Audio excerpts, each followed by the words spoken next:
Bonjour et bienvenue dans cette nouvelle vidéo où je vais vous parler de Dark Vador et en fait plus précisément de Dark Vador au sein de l'armée impériale, enfin de l'Empire, quelle est sa position, quel est son rôle, etc. etc.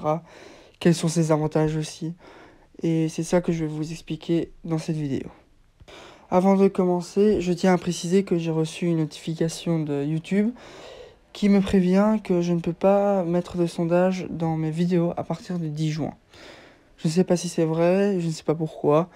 Donc on verra bien, j'imagine, mais juste pour vous prévenir que si jamais il n'y a plus de sondage dans mes vidéos, c'est pour cette raison-là. Bien, maintenant commençons. Donc Dark Vador est une image assez, comment dire, présente quand on s'imagine de Star Wars. Quand on parle de Star Wars, d'office, à un moment, il y a Dark Vador qui vient sur la table. Tout le monde le connaît, peu importe où dans le monde, et peu importe si on aime Star Wars ou pas, Dark Vador est une figure que l'on connaît.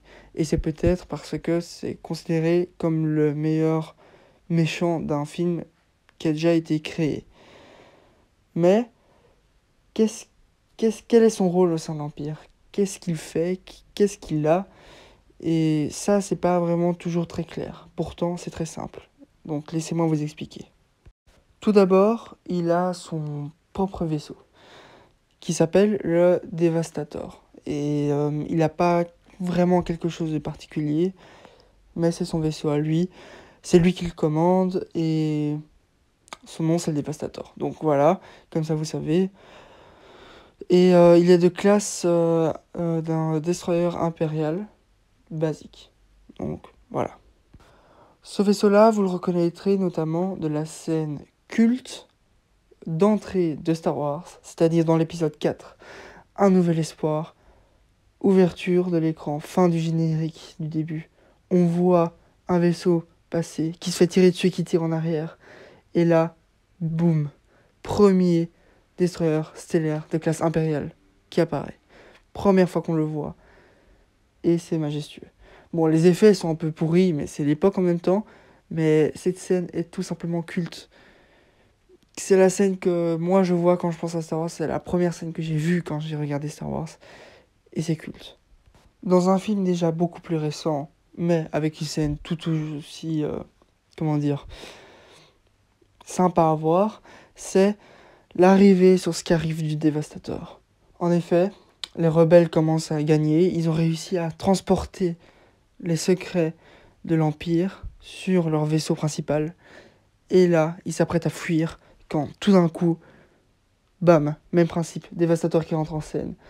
Des vaisseaux qui sont détruits immédiatement, ils neutralisent immédiatement des dizaines de vaisseaux. Je n'exagère pas, peut-être qu'on ne voit pas à l'écran, mais c'est des dizaines de vaisseaux qui sont vaincus. Et juste après ça, une scène tout aussi badass est Dark Vador. D'abord, c'est le noir complet, on ne voit rien. Et là, son sabre laser s'allume. Toute la scène est rouge. On voit, comment dire, Dark Vador entrer en scène. Et je suis désolé, mais c'est badass quand même. Tu vois ça, tu te fais pipi dessus, quoi. Enfin, je sais pas. Et je pense que les soldats rebelles, ils se sont dit ça. Ok, c'est bon, c'est fini pour moi, quoi. Donc, je suis désolé, mais cette scène-là aussi, c'est une des plus belles de toute Star Wars. Même si c'est Disney qui l'a fait, c'est pas grave. C'est pas George Lucas. Une petite parenthèse, tant que j'ai l'occasion de la faire. Disney n'est pas celui qui a ruiné Star Wars. Leurs films sont bien. Je vais peut-être en parler plus tard. Du coup, faut pas non plus dire « Ah, Disney, Star Wars, vous l'avez tué, nanana. » C'est bon, on disait la même chose à propos du 1, 2, 3 avant que Disney n'ait repris Star Wars. Donc, tout ce qui est nouveau est critiqué. Faut arrêter avec ça. Et cette scène me permet de faire une transition excellente, c'est-à-dire parler de la 501e Légion. Tout fan de Star Wars connaît la 501e Légion, tout simplement parce que un groupe de fans qui se déguisent pour des événements s'appelle la 501e Légion. Et c'est surnommé le Point de Vador. Tout simplement parce que c'est la Légion qui est sous les ordres de Vador. Et quand Vador était encore Anakin Skywalker, petite parenthèse de nouveau, Darth Vader n'est pas Anakin Skywalker. Comme il a dit lui-même plein de fois, Darth Vader a tué Anakin Skywalker. Donc, pas le même personnage. Ce que je disais donc, c'est que la 501e Légion est le point de Dark Vador. Voilà. Et c'est notamment la 501e Légion de clones, qui était à l'origine sous les ordres d'Anakin Skywalker, qui est rentrée dans le temple Jedi pour tuer tous les Jedi. Donc voilà, comme ça vous savez. Aussi, quelque chose que peu de gens savent, c'est que Mustafar appartient à Dark Vador sous le règne de l'Empire. Oui, il a sa propre planète. Oui, c'est quand même assez stylé. Et en effet, c'est ma planète préférée à moi. Du coup, voilà, c'est assez sympa. Bon, Mustafar n'est pas très, comment dire, convivial, un peu hostile comme atmosphère, mais c'est pas grave. C'est là qu'il y a eu un des meilleurs duels de tout Star Wars, c'est-à-dire Obi-Wan contre Anakin dans l'épisode 3. Et cette planète est emblématique pour tous les fans de Star Wars. Mais soit, je dévie un peu du sujet, je voulais dire aussi que le château Dark Vador se trouve sur cette planète. On l'a pas vu beaucoup de fois à l'écran, en vrai, une seule fois sur le grand écran, et c'est dans le film Rogue One. Mais faut quand même s'avouer que ce château, il est quand même super beau. Enfin, moi je le vois, il est magnifique. D'ailleurs, à Galaxy Edge, qui se trouve dans les parcs Walt Disney World en Floride et en Californie, on peut acheter une maquette comme ça à 200$. Bon, c'est cher, mais c'est pas trop cher pour ça, je trouve. Et il est juste super beau ce château. Enfin, après c'est mon avis, hein, mais magnifique. Et malheureusement, on arrive déjà à la fin de cette vidéo en parlant du rôle de Dark Vador dans l'armée impériale. Donc, quel est son rang, quel est son rôle, etc., etc. En vrai, c'est assez simple. En haut, à part l'empereur, personne n'est au-dessus de lui. Il commande tout le monde dans l'Empire. Voilà. C'est clair, c'est net, donc il n'y a pas trop de complications. Mais il y a peu de gens qui savent ça. Et ceci est dû à un détail qui a quand même marqué les esprits, mais j'y reviendrai à la fin de la vidéo.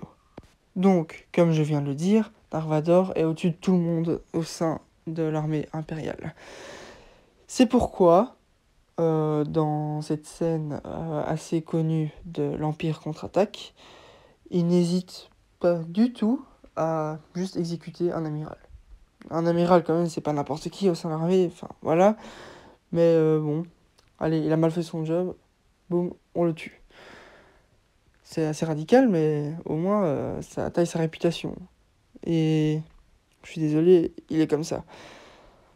Mais enfin, comment dire, c'est parce qu'il est au-dessus de tout le monde qu'il se permet de faire ça. Sinon, jamais il n'oserait mettre l'empereur en colère en exécutant quelqu'un alors qu'il ne peut pas. Et donc la scène qui déstabilise tout le monde quant au rôle de Dark Vador dans l'armée impériale, c'est avec Tarkin dans l'épisode 4 sur l'étoile noire. En effet, Dark Vador est en train de, comment dire, étrangler un officier qui est présent dans la salle de réunion. Et Tarkin lui dit d'arrêter, enfin que c'est assez, ça suffit. Et Vador arrête d'étrangler du coup l'officier. Bon, le pourquoi du comment il a étranglé l'officier, je pense que ça vous savez. Mais du coup, je vais vous expliquer maintenant pourquoi il a arrêté. C'est tout simplement parce que Tarkin et Dark Vador ont un respect mutuel. C'est juste ça, en fait. Donc Tarkin lui a pas ordonné, on va dire qu'il lui a demandé, mais un peu agressivement. Genre, enfin, en même temps, Tarkin dans le militaire, il va pas juste dire bon, arrête s'il te plaît. Donc il a demandé à Dark Vador. Et il y en a beaucoup qui pensent qu'en fait, il a ordonné à Vador d'arrêter. Et c'est ça qui fait que on ne sait pas trop si il est au-dessus ou en dessous de Grand Moff Tarkin. On ne sait pas qui est au-dessus de lui, etc. Que les choses soient claires, il est au-dessus de tout le monde, même Grand Moff Tarkin. Mais en fait, il respecte Grand Moff Tarkin assez pour l'écouter quand il lui demande quelque chose. C'est juste ça. Et c'est sûr que si c'était pas Grand Moff Tarkin qui lui avait dit ça, ben probablement il serait aussi mort. Voilà. Donc voilà la fin de la vidéo, malheureusement déjà, même si c'est la plus longue vidéo que j'ai déjà fait. Mais sondage comme d'habitude maintenant pour le choix de la prochaine vidéo. J'espère que vous avez apprécié le sujet de la vidéo. Je dis beaucoup de fois vidéo, mais c'est pas grave. Et je vous dis à la prochaine. Portez-vous bien et au revoir.